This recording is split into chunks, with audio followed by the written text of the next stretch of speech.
Hello दोस्तों, नमस्कार। कैसे आप लोग? मैं विष्णु कुमार अपने यूट्यूब चैनल के इस वीडियो पर आप सभी का हार्दिक स्वागत करता हूं। दोस्तों, आज के इस वीडियो क्लास में मैं आप लोगों को बहुपद के शून्य के बारे में बताने वाला हूं। दोस्तों, इसमें मैं आप लोग को ये सिखाऊंगा कि बहुपद का शून्य क्या होता है, बहुपद के शून्य का मतलब क्या होता है, शून्य में कौन कौन से दोस्तों विशेषताएं होते हैं, शून्य को हम लोग किस प्रकार से परिभाषित कर सकते हैं, इसका मतलब क्या होता है, इन सब के बारे में दोस्तों मैं आप लोग को आज के इस वीडियो के माध्यम से बिल्कुल सरल तरीके से दोस्तों आप लोग को समझाने का प्रयास करूंगा।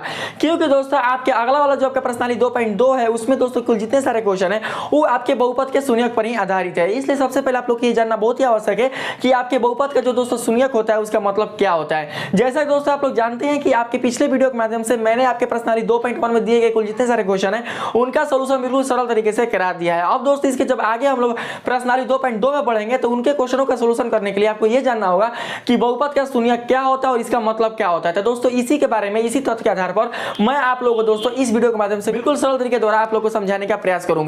तो इसलिए इस वीडियो को बिना स्किप किए, बिना दोस्तों इसको आप भगाएं, आप इसको लास्ट एंड तक जरूर देखते रहिए, तभी जाकर दोस्तों आप इस वीडियो को अच्छी तरीके से समझ पाएंगे जो मैं इस वीडियो में आप लोगों को बहुपद के शून्य के बारे में बताने वाला हूं। तो आइए बिना देर के स्टार्ट करते हैं आज की इस वीडियो क्लासेस को। जो बच्चे इस वीडियो पर रहे होंगे तो सबसे पहले इस वीडियो को देख लेंगे। अगर वीडियो खूब अच्छी लगेगी तभी आप इस वीडियो को लाइक कीजिएगा, सब्सक्राइब कीजिएगा और पसंद है तो दोस्तों में भी शेयर कीजिएगा। तो आइए यहाँ पर समझने का प्रयास करते हैं बहुपद का शून्यक। तो सबसे पहले दोस्तों हम लोग यहाँ पर बात करते हैं शून्यक के बारे में, क्योंकि आप जानते हैं कि बहुपद का मतलब क्या होता है। तो दोस्तों आप लोग समझ चुके हैं कि बहुपद एक दोस्तों ऐसा बीजीय व्यंजक होता है जिसमें सम्मिलित होने वाले समस्त चरराशियों के जो घात होते हैं वो एक पूर्ण संख्या होती है। इसीलिए उस बीजीय व्यंजक को हम लोग बहुपद के नाम से क्या करते हैं, जानते हैं। ठीक है, तो अब यहाँ पर दोस्तों जब बात आती है शून्यक का तो हम यहाँ पर यह समझते हैं कि शून्यक आखिर मतलब क्या होता है। तो दोस्तों मैं आप लोगों को समझाने का प्रयास करता हूँ। दोस्तों शून्यक को अगर हम लोग तोड़ेंगे तो दोस्तों अगर मैं समझाने के तौर पर आप लोगों को समझाऊं तो शून्यक का मतलब होता है कि एक ऐसा अंक या संख्या, बात को समझते रहिएगा, एक ऐसा अंक या संख्या जो किसी दिए गए बहुपद के संपूर्ण मान को शून्य के बराबर कर दे।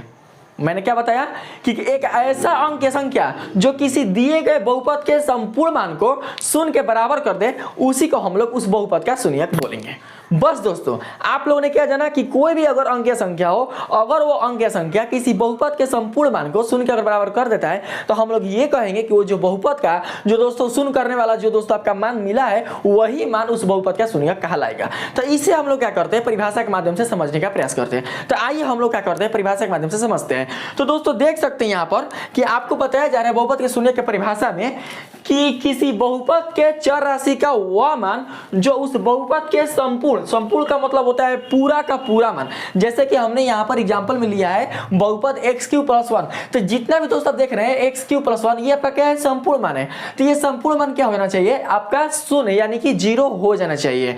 अगर हम दोस्तों इस वाले बहुपद में बात करें तो इसका जो दोस्तों पूरा का पूरा जो मान है, ये टोटली का टोटली जो मान है वो क्या हो जाना चाहिए, तो ये दोस्तों शून्य हो जाना चाहिए। तो यही चीज यहाँ पर बताया जा रहा है कि किसी बहुपद के चर राशि, तो आप लोग तो चर राशि को पहचानना सीख चुके हैं कि चर राशि की पहचान हम किस प्रकार से कर सकते हैं। तो दोस्तों चर राशि की पहचान हम लोग अंग्रेजी वर्णमाला के संकेताक्षर से करते हैं। ठीक है, तो चर राशि का वह मान जो उस बहुपद के संपूर्ण मान को शून्य कर देता है, या फिर बोल सकते हैं कि शून्य के बराबर कर देता है, उसी को उस बहुपद का शून्यक कहा जाता है। तो आप लोग इसको ध्यान से समझते रहिएगा, मैं आप लोग को बिल्कुल सरल तरीके से समझाने का प्रयास करता हूं। यहाँ पर देखिए दोस्तों हम लोग जैसे में एक यहाँ पर एग्जांपल लेकर चले हैं, इसमें दोस्तों कहा जा रहा है कि x बराबर -1 बहुपद x³ + 1 का एक शून्यक होगा। क्या बताया कि x बराबर -1, तो दोस्तों x जो है आपका वो एक प्रकार का चर राशि है, और यहाँ कहा जा रहा है कि जो आपने बहुपद x³ + 1 लिया है इसमें जो चर राशि आया है x, उसका अगर मान हम लोग -1 ले लें तो इस पूरे बहुपद का मान क्या होगा, शून्य हो जाएगा। तो आप लोग यहाँ समझने का प्रयास कीजिएगा कि इस पूरे बहुपद का मान शून्य क्यों होगा, क्योंकि दोस्तों x बराबर -1 जो है दोस्तों वो आपके x³ + 1 का एक शून्यक है। तो इसका मतलब ये हुआ कि कहीं ना कहीं जो -1 है वो इस पूरे बहुपद के मान को क्या कर सकता है, शून्य कर सकता है। तो कैसे था आप लोग यहाँ पर समझने का प्रयास कीजिएगा। मैंने आप लोग को बताया था कि बहुपद को हम लोग संकेताक्षर द्वारा किससे व्यक्त करते हैं, तो दोस्तों हम लोग p से व्यक्त करते हैं। अब मैंने आप लोगों को यह भी बताया था कि अगर कोई बहुपद अपने व्यापक रूप में रहती है, तो व्यापक रूप में कोई बहुपद कब रह सकती है, जब वो अपने एक ही चर राशि के रूप में रहती है। तो इसमें एक ही चर राशि है कौन, तो x के रूप में, x चर राशि के रूप में। तो हम लोग बोलेंगे कि जो बहुपद है वो किस चर में बहुपद है, तो x चर में बहुपद है। तो इसे दिखाने के लिए हम लोग क्या करेंगे, यहाँ पर लिख लेंगे px, ती हो जाएगा दोस्तों आपका क्या, बहुपद। और ये जो बहुपद है आपका वो कितना है, तो x³ + 1 है। यही ना है बहुपद, बताइए। और इसमें जो आपका दोस्तों x है, अगर हम इस x के मान को -1 का अगर हम बराबर कर दें तो जो -1 है वो क्या करेगा कि आपके इस बहुपद के संपूर्ण मान को शून्य के बराबर कर देगा। और मैंने आप लोगों को परिभाषा के तौर पर बताया था कि यदि किसी चर राशि का कोई मान किसी दिए गए बहुपद के संपूर्ण मान को शून्य के बराबर कर देता है तो वो संख्या उस बहुपद का शून्य कहलाएगा। तो आइए देखते हैं कि शून्य के बराबर करता है कि नहीं करता है। तो दोस्तों जब यहाँ पर x बराबर -1 है तो हम लोग क्या करते हैं कि x के स्थान पर -1 यहाँ पर लिख लेते हैं। तो इसका तात्पर्य क्या हुआ? इसका तात्पर्य ये हुआ दोस्तों कि अगर हम x के स्थान पर -1 रखें तो यहाँ पर भी x के स्थान पर कितना रखाएगा? -1 ही रखाएगा। इसका हम लोग क्या करेंगे? क्यों कर देंगे। ध्यान से समझते रहिएगा दोस्तों, मैं जो आप लोग को बता रहा हूँ, ठीक है। तो यहाँ पर देखिए दोस्तों फिर क्या हो सकता है, देखिए p × -1 इक्वल टू कितना हो सकता है? -1 का अगर आप क्यूब कीजिएगा तो कितना निकल कर आएगा? -1 ही, ठीक है।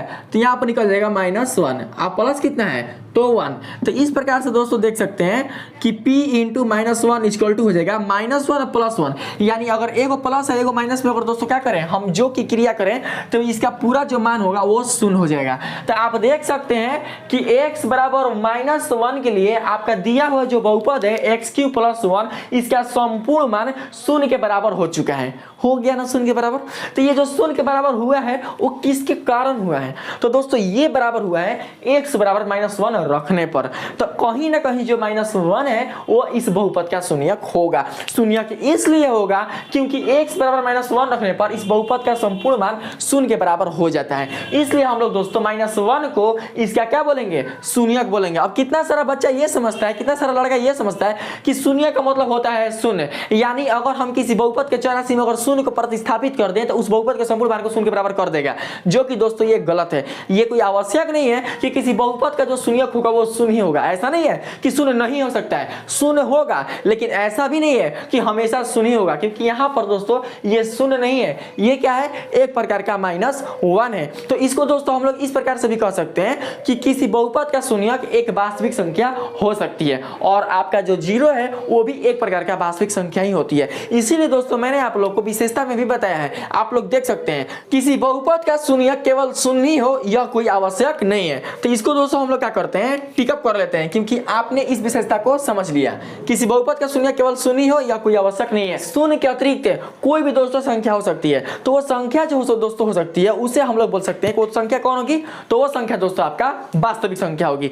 तो मैंने दोस्तों यहाँ पर आप लोग को विशेषता के माध्यम से बताने का भी प्रयास किया है। देखिए ध्यान से, बी नंबर में किसी बहुपद का शून्यक कोई भी एक वास्तविक संख्या हो सकती है, जबकि 0 भी क्या है? एक प्रकार का वास्तविक संख्या ही है। हम बात करते हैं दोस्तों यहाँ पर सेकंड नंबर में, आप लोग समझने का प्रयास कीजिएगा। देखिए सेकंड नंबर में बोला है कि y बराबर -1, यानी यहाँ पर चर राशि बदल चुका है। ये बदल कर कितना चुका है दोस्तों?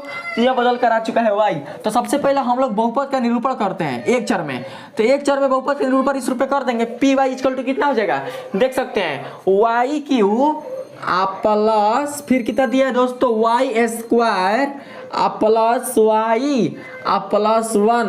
तो यहाँ पर क्या बोला है कि y बराबर -1 बहुपद इतना का एक शून्यक होगा। यानी कहने का मतलब ये है दोस्तों कि अगर हम चर राशि y का मान अगर -1 के बराबर कर दे तो कहीं ना कहीं जो -1 है वो इस दिए गए बहुपद के संपूर्ण मान को शून्य के बराबर कर देगा। तो जरा देखते हैं कि शून्य के बराबर संपूर्ण मान को करता है कि नहीं करता है। अगर कर देगा तो बोलेंगे कि जो -1 है वो क्या करेगा दोस्तों? इस बहुपद के लिए शून्य के रूप में जाना जाएगा। तो आइए इसको हम लोग करके देखते हैं। तो क्या करेंगे दोस्तों? हम लोग y के स्थान पर -1 रखेंगे, क्योंकि चर राशि का मान कितना ग्रहण कर रहा है? -1। तो जहां जहां चर राशि है वहां वहां भैया आपका क्या होगा? -1 प्रतिस्थापित हो जाएगा। तो हम लोग क्या करते हैं? यहाँ पर -1 यहाँ पर प्रतिस्थापित कर देते हैं। तो लीजिए हमने यहाँ पर क्या किया? प्रतिस्थापित कर दिया। अब देखिए दोस्तों -1 का अगर हम क्यूब करेंगे तो कितना निकल कर आएगा? -1 प्लस अगर -1 का अगर हम स्क्वायर करेंगे तो कितना निकल कर आएगा? तो दोस्तों 1 निकल कर आएगा। प्लस माइनस होता है भैया माइनस, अब फिर होगा कितना? तो प्लस। तो देख सकते हैं दोस्तों आप लोग कि एगो माइनस एगो प्लस कट जाएगा, एगो माइनस एगो प्लस कट जाएगा। यानी कहने का मतलब कि y बराबर -1 के लिए आपका दिया हुआ जो दोस्तों बहुपद है उसका संपूर्ण मान 0 के बराबर हो चुका है। इसलिए हम कह सकते हैं दोस्तों कि y बराबर जो -1 है वही इस बहुपद का शून्यक होगा।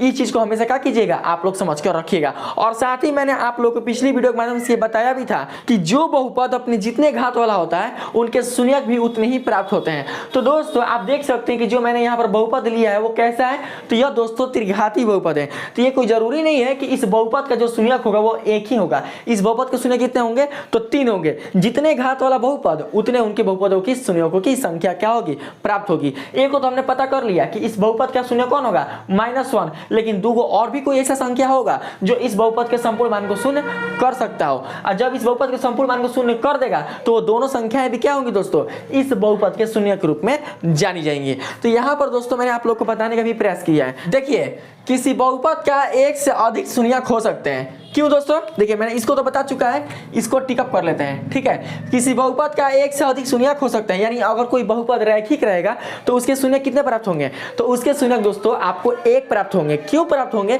क्योंकि उसके चर राशि की घात कितना होता है, 1 होता है। तो जब दोस्तों उसके चर राशि की घात 1 होता है, अधिकतम चर राशि की घात जो उसका 1 होता है, तो हम लोग बोलेंगे कि उनके शून्यक भी कितने प्राप्त होंगे, 1 ही प्राप्त होंगे। लेकिन अगर कोई बहुपद आपका द्विघाती हो जाए तो उनके शून्यकों की संख्या कितनी प्राप्त होगी, 2। यदि कोई बहुपद आपका त्रिघाती हो जाए तो उसके शून्यकों की संख्या कितनी प्राप्त होगी, तो 3। इसलिए दोस्तों मैंने यहाँ पर बताया कि किसी बहुपद का एक से अधिक शून्यक हो सकता है। कोई जरूरी नहीं है कि एक ही होगा, एक से अधिक भी हो सकता है। तो यहाँ एक को पता चला है, लेकिन ये कोई आवश्यक नहीं है कि इसका जो शून्यक है वो केवल -1 ही होगा। -1 का अतिरिक्त और भी 2 शून्यक हो सकता है। क्यों हो सकता है, क्योंकि जो दोस्तों लिया गया बहुपद है वो एक प्रकार का त्रिघाती बहुपद है, इसलिए एक से अधिक इसके शून्यक क्या हो सकते हैं, प्राप्त हो सकते हैं। बहुत दोस्तों सोच समझकर और निष्कर्ष के साथ मैं आप लोग क्या करता हूँ, इस चीज को बताने का प्रयास करता हूँ, जिससे कि दोस्तों आप लोग क्या कर सके, इस तथ्य से परिचित हो सके।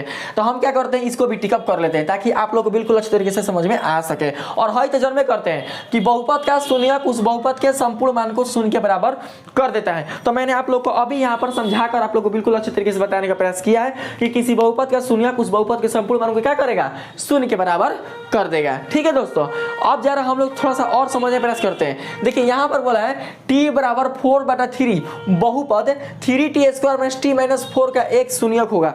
तो आप लोग दोस्तों समझ चुके हैं कि इसको भी हम कैसे कर सकते हैं, बताइए इसको भी हम कैसे बना सकते हैं, उसी प्रकार से। यानी यहाँ पर बोला है कि शून्यक होगा, तो शून्यक होने कहने का मतलब ये है कि कहीं ना कहीं t का जो मान आपको मिला है 4/3 वो आपको दिए गए बहुपद के संपूर्ण मान को क्या कर सकता है, ये दोस्तों शून्य के बराबर कर सकता है। तो कैसे, तो आप लोग समझिएगा। सबसे पहले हम लोग यहाँ पर अगर बहुपद ले लें तो कितना बहुपद प्राप्त होता है, तो 3t² माइनस टी माइनस कितना होगा 4। तो आप लोग समझना बाबू यहाँ पर, तो क्या करेंगे हम लोग, t की जगह मान लिखेंगे, t कितना है, तो 4/में दोस्तों 3 है, तो यहाँ लिख लेंगे 4/3। तो इसके कहने का मतलब ये हुआ कि जो हमारा बहुपद है वो t चर में बहुपद है, तो जहाँ जहाँ t है वहाँ वहाँ हमारा क्या होगा, 4/3 प्रतिस्थापित हो जाएगा। तो यहाँ लिख देते हैं 4/3। इसका करेंगे दोस्तों स्क्वायर, और फिर यहाँ हो जाएगा 4/3 और ये हो जाएगा -4। तो फिर दोस्तों यहाँ पर क्या निकल कर आएगा, आप लोग ध्यान से समझते रहिएगा। देखिए यहाँ पर 3 गुणा, अगर हम 4 का वर्ग करें तो होगा 4 चौके 16, 3 का वर्ग करें तो होगा 3 के 9, माइनस हो जाएगा 4/3 माइनस हो जाएगा दोस्तों कितना, तो 4। तो फिर यहाँ पर अगर हम मान निकालें तो आप लोग यहाँ पर समझ सकते हैं इसका मान कितना निकल सकता है, 3 के 9, तो कट गया। देख सकते हैं दोनों का हर समान है, और 16 में से 4 घटाएंगे तो कितना आएगा, 12 4 16, तो 12 में कितना हो जाएगा 3 और माइनस कितना हो जाएगा 4। अगर इसको आगे लेके कैलकुलेशन करें तो चौथी आई कितना हो जाएगा 12 माइनस 12, नीचे भी हर कितना आएगा, तो 3 आएगा। तो इस प्रकार से दोस्तों देख सकते हैं p × 4/3 इक्वल टू 12 में से अगर 12 घटाए तो बचेगा 0/3। और जब हम लोग दोस्तों 0 को 3 से भाग देंगे तो क्या प्राप्त होगा, 0। तो देख सकते हैं दोस्तों आप लोग कि आपके t बराबर 4/3 के लिए आपका दिया गया जो बहुपद है उसका संपूर्ण मान 0 हो चुका, इसलिए बोलेंगे कि जो 4/3 है वो आपके दिए गए बहुपद के क्या होगा, एक शून्यक होगा। तो दोस्तों आप लोग जान चुके हैं कि किसी बहुपद का शून्यक कम से कम 1 हो सकता है और ज्यादा से ज्यादा 1 से अधिक हो सकता है। तो दोस्तों अब आपके माइंड में क्वेश्चन आता होगा कि क्या बहुपद का शून्यक 1 से कम करने का मतलब कि 0, और 0 का मतलब होता है कुछ भी ना, मतलब बिल्कुल है ही ना। वो 0 जो है वो ये बताता है कि कुछ भी नहीं है, मतलब वो बिल्कुल दोस्तों अनुपस्थिति को बताता है। तो आपके कहने का मतलब ये हुआ होगा, अगर आप समझते होंगे कि सर जिस बहुपद के चर राशि और घात अगर 0 होगा तो क्या उसके कोई शून्यक प्राप्त नहीं होंगे। तो जी हाँ दोस्तों, मैं आप लोगों को बता दूं कि जिस किसी बहुपद के चर राशि का जो अधिकतम घात है अगर वो शून्य प्राप्त होगा तो उसके कोई भी शून्यक प्राप्त नहीं होंगे, क्योंकि शून्य का मतलब होता है ना, और जब उसका घाते है ना तो फिर शून्यक कहां से मिलेगा, हाँ मिलेगा? बिल्कुल भी ना। तो ऐसी परिस्थितियां देखी जाती हैं अचर संख्याओं के साथ, क्योंकि दोस्तों मैंने आप लोग बताया था कि आपके जो भी दोस्तों संख्याएं होते हैं, जो अचर पद होते हैं, उसी को दोस्तों हम लोग किस रूप में जानते हैं? तो अचर बहुपद के रूप में जानते हैं, जिसे हम लोग संख्यात्मक बहुपद और साथ ही साथ दोस्तों उसको शून्य बहुपद के नाम से क्या करते हैं हम लोग दोस्तों उसको नामांकित करते हैं। तो इसलिए आप लोग समझ के रखिएगा कि अचर बहुपद का जो घात होता है वो दोस्तों शून्य होने के कारण इनके कोई भी शून्यक प्राप्त नहीं होते हैं। तो सबसे पहले दोस्तों मैं आप लोग को यहाँ पर बता दूं कि शून्य को लेकर यहाँ पर बहुत सारा दोस्तों अचर बहुपद में जो आपके दोस्तों शून्येतर वाले बहुपद शून्य वाले जो बहुपद आते हैं, इसके बीच में दोस्तों कुछ थोड़ी सी यहाँ पर एक तथ्य है जिसे जानना आप लोग के लिए बहुत ही जरूरी है। तो मैं आप लोग को समझाने का प्रयास करूंगा, क्योंकि दोस्तों मैं आप लोग को बता दूं कि शून्येतर का मतलब क्या होता है, बताइए तो। शून्येतर का मतलब होता है कि जिसमें शून्य बिल्कुल भी शामिल ना हो। आज शून्य का मतलब होता है, शून्य बहुपद का मतलब मैंने क्या बताया था आप लोगों को पिछली वीडियो के माध्यम से। शून्य बहुपद का मतलब होता है कि जिसमें आपके शून्य संख्या भी शामिल हो। तो दोस्तों मैं सबसे पहले आप लोग को बता दूं शून्येतर के लिए, तो जब हम यहाँ पर बात करेंगे शून्येतर के लिए तो कहीं ना कहीं दोस्तों उसमें जो आपका बहुपद है वो जीरो बिल्कुल भी शामिल नहीं होगा, क्योंकि हमने नाम लिया है किसका? तो शून्येतर का। तो दोस्तों आप लोग यहाँ पर ध्यान से इसको समझते रहिएगा। तो कैसे? तो मैं आप लोग को अभी बताता हूँ। देखिए एच नंबर परिभाषा में आप लोग समझने का प्रयास कीजिएगा, ठीक है। इधर का देखिए तो जितना सारा आपका जो विशेषता है वो हुआ है कि ना, यहाँ पर देख लीजिए। ए नंबर तो आपका हो ही चुका है, बता चुके हैं। बी नंबर हो ही गया, सी नंबर हो ही गया, डी नंबर हो ही गया। बचा है कौन? तो दोस्तों ई नंबर। तो ई नंबर भी आप लोग को बता चुके हैं कि जो बहुपद अपने जितने घात में होते हैं उनके शून्यकों की संख्या भी उतने ही प्राप्त होते हैं। तो इसको भी मैंने आप लोग को बता चुका कि अगर बहुपद रहेगा रैखिक तो शून्यक 1, अगर बहुपद रहेगा द्विघाती तो शून्यक 2, ठीक है। इस चीज को मैं आप लोग को फिर से बार बार दोस्तों क्या करता हूँ, रिमेंबर करवा देता हूँ, ताकि आप लोग बिल्कुल भी दोस्तों मिस क्या इसको भूले ना। अब हम बात करते हैं, देखिए दोस्तों एफ नंबर में। तो एफ नंबर में जो है ना, इसको मैं बताऊंगा बाद में। तो सबसे पहले आप लोग क्या करिए, सब पहले जो समझा रहे हैं उसको पहले आप लोग समझते रहिएगा। देखिए यहाँ पर क्या बोला है, एक शून्येतर बहुपद का कोई भी शून्यक प्राप्त नहीं होता है। क्यों नहीं होता है? क्योंकि मैंने आप लोगों को बताया था क्योंकि इसके चर राशि का घात शून्य होता है। तो चर राशि का घात शून्य होने के कारण इसका बिल्कुल भी शून्यक प्राप्त नहीं होते हैं। तो कैसे? तो आप लोग यहाँ पर समझिएगा। देखिए दोस्तों अगर हम यहाँ पर px ले ले, देखिए अगर हम px बराबर ले ले 5, तो ये क्या हुआ? यह एक प्रकार का बहुपद हुआ। तो इसके कहने का मतलब 5 है ना। तो इसके कहने का मतलब क्या हुआ कि 5 × x के पावर 0, क्योंकि यहाँ पर x लिए हैं। तो 5 × x के पावर 0 क्यों? क्योंकि इसके x जो चर राशि है उसका घात 0 है। अब मैंने बताया था कि x के पावर 0 बराबर होता है 1। तो जब x के पावर 0 बराबर होता है 1 और 1 को मल्टीप्लाई करेंगे 5 से, तो दोस्तों क्या निकल कर आएगा? px बराबर 5 ही ना निकल कर आएगा। अब हमको क्या करना है कि इसका शून्यक प्राप्त करना है। तो मैं आप लोगों को बता दूं कि जैसा कि दोस्तों यहाँ पर ये दिया हुआ है, समझिएगा ध्यान से, हर चीज एक से क्या होगा? निकल कर आएगा। ध्यान समझते रहिए मेरी बातों को। यहाँ पर आपको चर राशि का मान दिया है और साथ ही बताया है कि यह इस बहुपद का शून्यक होगा। तो आपने चर राशि के मान पर इसका मान रखकर आपने ये पता कर लिया कि हाँ इस बहुपद का शून्यक होगा। लेकिन दोस्तों मैं आप लोग से ये पूछूं कि अगर मैं आप लोग को कोई बहुपद दे दूं, जैसे सपोज डेट मैं आप लोग को यही बहुपद दे दूं, px बराबर कितना मान के चलते px बराबर 5, और दोस्तों मैं आप लोग से ये बोलूं कि इसका शून्यक क्या होगा, क्या प्राप्त होगा इसका शून्यक। तो दोस्तों इसका शून्यक दिया थोड़ी ना है, आप लोग को दिया है यहाँ पर शून्यक बिल्कुल भी नहीं दिया है। तो मैं आप लोगों से पूछिए कि इसका शून्यक क्या प्राप्त हो सकता है। तो दोस्तों आप लोग यहाँ पर क्या कर सकते हैं, आप लोग शून्य के बारे में ढूंढिएगा। अब इसका मतलब ऐसा कौन सा संख्या होगा? बहुत सारे संख्या, वास्तविक संख्या में वास्तविक संख्या का परिवार बहुत बड़ा है। तो उतने बड़े परिवार में हम कैसे ढूंढेंगे कि कौन सी संख्या इसको शून्य कर सकता है? क्योंकि मैंने आप लोग बताया था कि अगर रैखिक बहुपद है तो कोई एक ही संख्या उसको शून्य कर सकता है। तो इतना बड़ा संख्या में हम लोग कैसे पता करेंगे कौन सा वो संख्या है जो उस बहुपद के संपूर्ण मान को शून्य कर सकता है? तो दोस्तों इसके लिए क्या करते हैं हम लोग कि जो आपका बहुपद दिया रहता है px, उसको हम लोग जीरो के समीकृत करके, समीकृत का मतलब होता है बराबर, जीरो के समीकृत करके हम उसके शून्यक की क्या करते हैं? पता करते हैं। इसीलिए मैंने यहाँ पर बताया, देखिए ध्यान से, किसी बहुपद का शून्यक उस बहुपद को जीरो के समीकृत, सम का मतलब होता है बराबर, आकृत का मतलब होता है करके, यानी कि जीरो के बराबर करके प्राप्त किया जाता है। तो दोस्तों जब आपका px बराबर दिया है 5, तो इसको हम लोग जीरो के बराबर कैसे कर सकते हैं? ध्यान से समझते रहिएगा। ये पूरा अगर वीडियो समझ जाते हैं ना तो कोई भी दोस्तों आपको बहुपद के शून्यक में गिरा नहीं सकता है। आपके हर एग्जाम के लिए क्या होगा, ये बहुत ही दोस्तों इंपॉर्टेंट होगा, बहुत ही दोस्तों आपके लिए यूजफुल होगा। इसलिए इस वीडियो को आप लोग बिल्कुल दोस्तों फुल वॉच किए हुए नहीं जाइएगा, ठीक है। तो यहाँ पर हम क्या करते हैं, लिखते हैं। देखिए मान लेते हैं, मानने में क्या दिक्कत है? देखिए मान लिया कि, क्योंकि दोस्तों पहले आप लोग क्या कीजिए, इसको मान लीजिए, मान लिया कि px बराबर 0, क्योंकि आपको पता है कि अगर हम शून्य किसी बहुपद का अगर प्राप्त कर लेते हैं तो वो जो शून्य का आपको प्राप्त होता है वो कहीं ना कहीं उस दिए गए बहुपद के संपूर्ण मान को शून्य के बराबर कर देगा, यानी px को 0 के बराबर कर देगा। तो सबसे पहले क्या करते हैं, हम लोग मान लेते हैं कि px का जो टोटली मान है वो किसके बराबर हो चुका है, तो 0 के बराबर हो चुका है। ठीक है, तो हम क्या करते हैं, जब मान लिए हैं कि px इक्वल टू कितना है, ये दोस्तों 0 के बराबर है, और साथ ही आप लोग देख सकते हैं कि px है कितना, तो px है दोस्तों आपका 5। समझ रहे ना, इसको ऐसे लिख सकते हैं, ऐसे लिख लीजिए, ऐसे 5 इंटू एक्स से पावर 0, तो कितना है 5 इंटू एक्स से पावर 0। तो क्या लिख सकते हैं यहाँ पर, देखिए px के स्थान पर हम मान रख रहे हैं, आप ऐसे भी कर सकते हैं समीकरण 1 लिख सकते हैं कि चूंकि समीकरण 1 में px के मान रखने पर, तो क्या है px बताइए दोस्तों, px आपका 5 इंटू एक्स के पावर 0, तो लिखेंगे 5 इंटू एक्स के पावर 0, अब बराबर में कितना आ जाएगा, तो 0। ठीक है, अब देखिए चर राशि एक्स का 0 और 5 में क्या है, गुणा छिपा हुआ है, तो जो 5 है उसको उधर लेके जाएंगे क्या होगा, भागा में चला जाएगा, तो यहाँ पर निकल जाएगा एक्स के पावर 0 इक्वल टू 0 बटा में 5।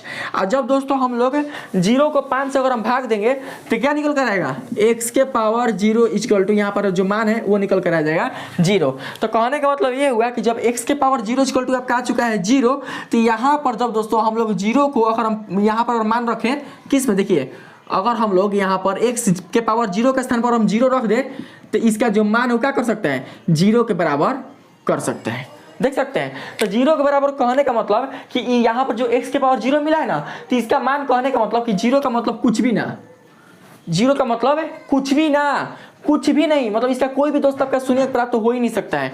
अगर नहीं समझे तो फिर दोस्तों मैं आप लोगों को समझाता हूँ। देखिए यहाँ पर x के पावर जो 0 है उसका मान मिल रहा है यहाँ पर 0, हमने जब x के पावर 0 का स्थान पर हमने 0 रखा तो उसका मान संतुष्ट हो गया, यानी इसके बहुपद के जो मान है उसके पूरे मान को शून्य के बराबर कर दिया। तो आप लोग दोस्तों बोलेंगे कि सर इसका तो शून्यक मिल ही रहा है, शून्यक मिल रहा है 0, अगर हम 0 रख दें x के घात 0 पर तो इसका मान शून्य मिल जा रहा है। तो दोस्तों हम जो यहाँ पर शून्यक रख रहे हैं तो हम x के पावर 0 के लिए ना रख रहे हैं, बताइए x के पावर 0 के लिए, x के पावर 0 पे, ऐसा थोड़ी ना कि हम x के लिए रख रहे हैं x के लिए। अगर x के लिए कोई भी अगर आप संख्या यहाँ पर दोस्तों लीजिएगा ना तो ये बिल्कुल भी 0 के बराबर नहीं हो सकता है, जिससे कि आप लोग यहाँ पर समझने प्रयास कीजिएगा।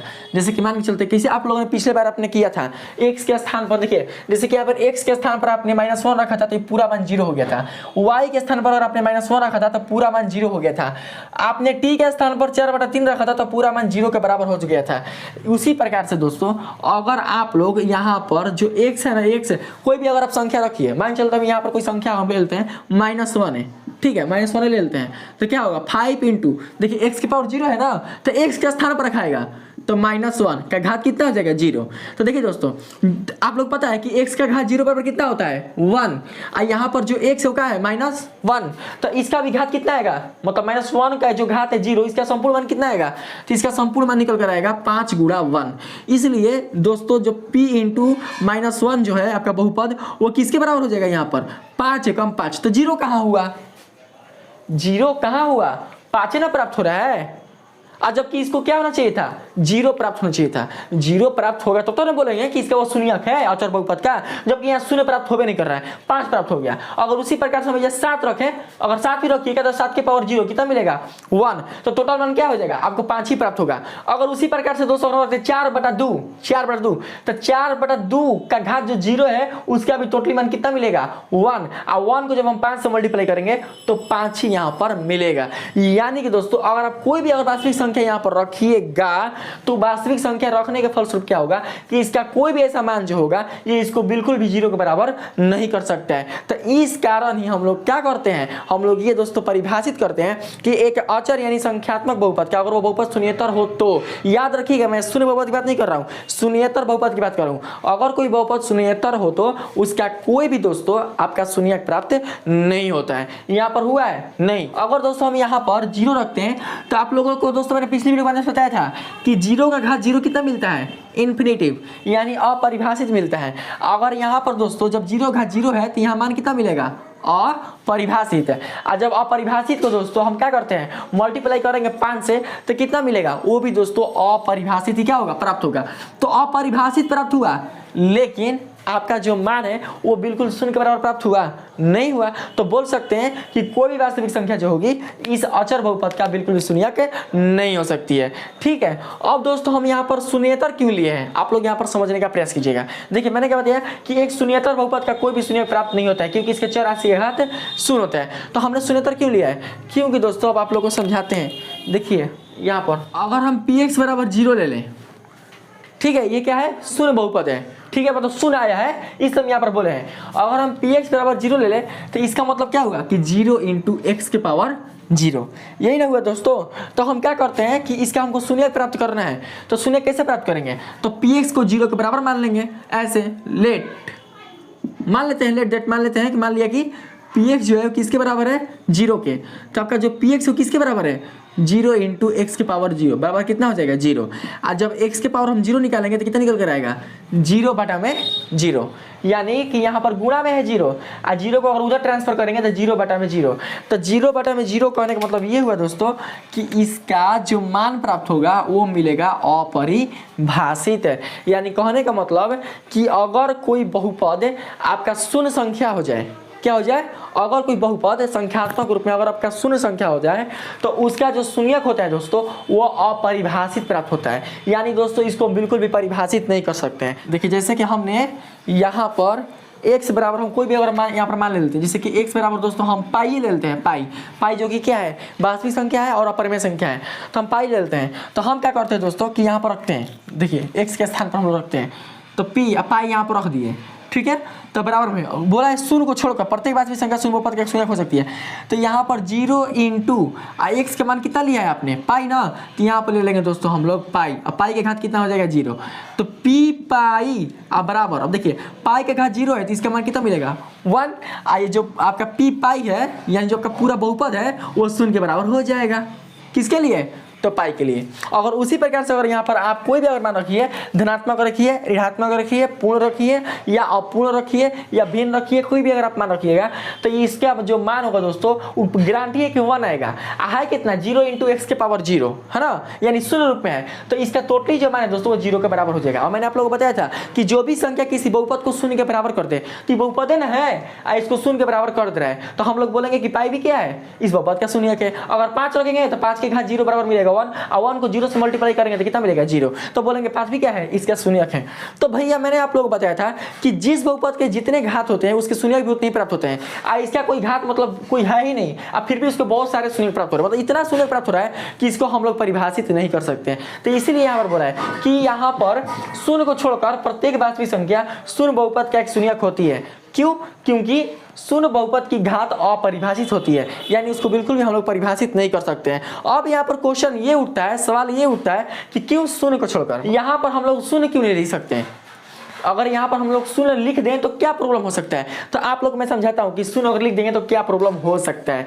देखिए दोस्तों अगर हम लोग यहाँ पर x के स्थान पर है ना px = 0 × x के पावर 0, अगर हम लोग x के स्थान पर यहाँ पर अगर हम लोग यहाँ पर दोस्तों 0 ले लें तो यहाँ पर कितना निकल कर आएगा, 0 आएगा निकल कर 0। और जब दोस्तों यहाँ पर 0 का घात 0 है, 0 का घात 0 है, तो मैंने बताया था कि अगर 0 का घात 0 रहेगा तो मिलेगा इन्फिनिटिव। तो यहाँ पर कितना माना जाएगा, इन्फिनिटिव। और जब इन्फिनिटिव को 0 से मल्टीप्लाई करिएगा आप लोग तो यहाँ पर क्या 0 मिलेगा, आएगा 0।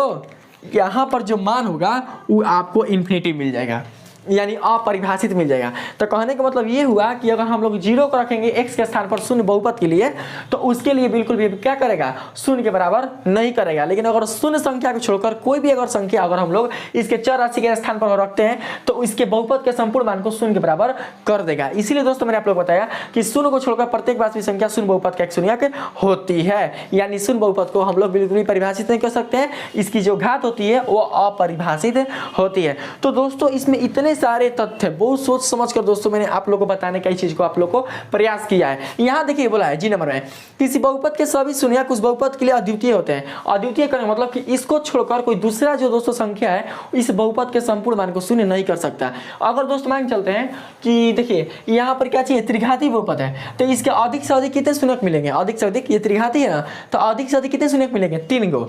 तो 3 गो जो कोई ना कोई ऐसा संख्या होगा वास्तविक संख्या के परिवार में जो इस बहुपद के संपूर्ण मान को शून्य कर सकते हैं। लेकिन अगर सोचेंगे कि हम 3 गो संख्या को छोड़कर और कोई दूसरा संख्या लेकर इस बहुपद के संपूर्ण मान को शून्य कर दे तो नहीं हो सकता है। वो 3 गो को छोड़कर आप पूरा जी जान लगा लीजिए, जितने भी आपके दोस्तों वास्तविक संख्या प्रेम में जो संख्या है उसको उठाकर आप इसमें रिप्रेजेंट कर दीजिए, बिल्कुल भी शून्य के बराबर नहीं हो सकता है। तो इसका मतलब यही हुआ कि जो दोस्तों इस बहुपद के 3 ठो आपके शून्यक मिलेंगे इस बहुपद के लिए अद्वितीय होंगे, मतलब उसको छोड़कर आप किसी भी संख्या से इस बहुपद को शून्य के बराबर नहीं कर सकते हैं। इसीलिए मैंने यहाँ पर बताया कि किसी बहुपद के सभी शून्यक उस बहुपद के लिए अद्वितीय होते हैं, मतलब उसके सिवा दूसरा कोई अन्य नहीं हो सकता है। ठीक है, इसमें है कि एक बहुपद का प्राप्त मूल ही उसका शून्यक होता है।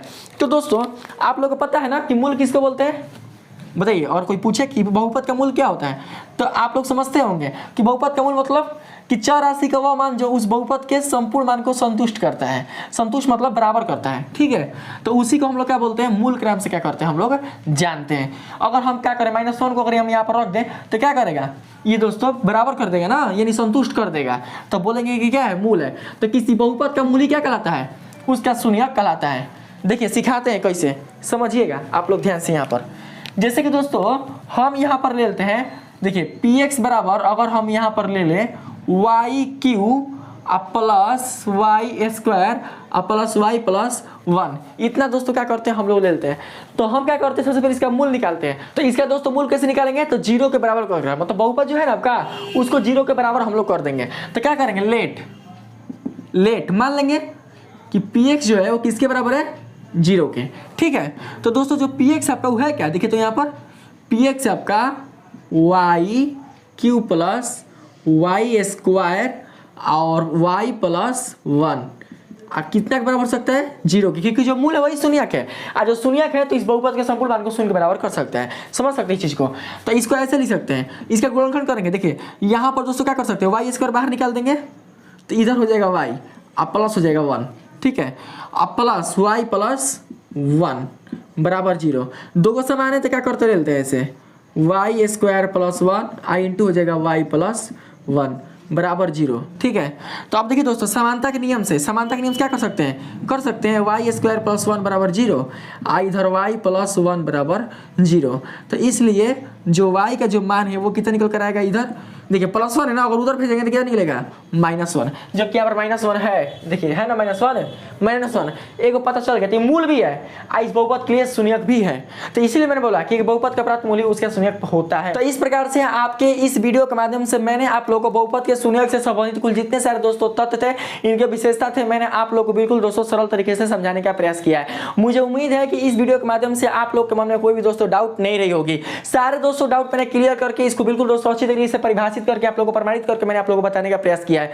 अगर दोस्तों फिर भी आप लोगों को कोई माइंड पर क्वेश्चन रह जाती होंगी बहुपद के शून्यक से संबंधित, तो प्लीज दोस्तों मेरे कमेंट सेक्शन में आप लोग अपनी राय जरूर दीजिएगा। हो सकता है और कहीं कुछ गलती हो तो आप लोग दोस्तों अपनी राय जरूर दीजिएगा, मैं दोस्तों इसका जल्द से जल्द रिप्लाई करने का प्रयास करूंगा।